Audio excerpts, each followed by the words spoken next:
At the end of a nearly 3-month review, President Obama's decision to deploy 30,000 additional troops to Afghanistan and set a firm date to begin withdrawal launches a policy that appears to identify a beginning of the end of the war.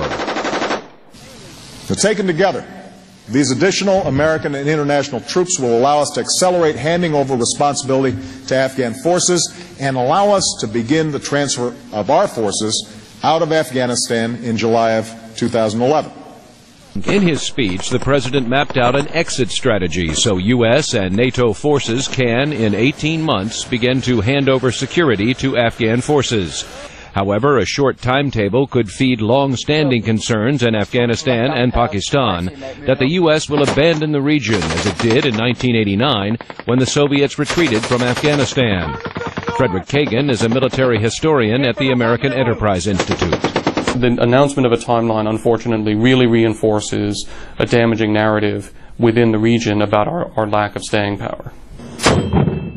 Administration officials say the timeline for beginning the withdrawal is flexible and conditions on the ground will be considered before a significant pullout.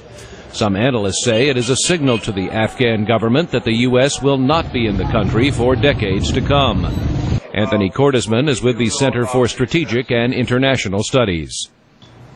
He was talking about capping the effort, beginning withdrawal, putting pressure on the Afghans and Pakistanis to take over the mission. But there's no time schedule, no benchmarks, no artificial set of deadlines which are kept separate from the realities of combat. Others say it will take several years for the U.S. troop surge to make a difference because it will take that long to train, outfit, and mentor a significant number of Afghan security forces. Michael O'Hanlon is a senior fellow with the Brookings Institution. If Obama winds up a two-term president, he's recently said he'd like to not leave this problem to his successor. That's going to be a close call. It's going to be a close call to get all the way out within 7 more years. In his speech at the U.S. Military Academy, President Obama was specific in setting a benchmark for a more effective civilian strategy in Afghanistan. This effort must be based on performance. The days of providing a blank check are over. President Obama's strategy depends on cooperation from the government of Afghan President Hamid Karzai. Analysts say conditioning financial aid on the Afghan government's performance is the best way to convince Mr. Karzai to fight corruption and provide good governance. The real leverage that the international community has on Afghanistan stems from the fact that it provides almost the entire budget for the state.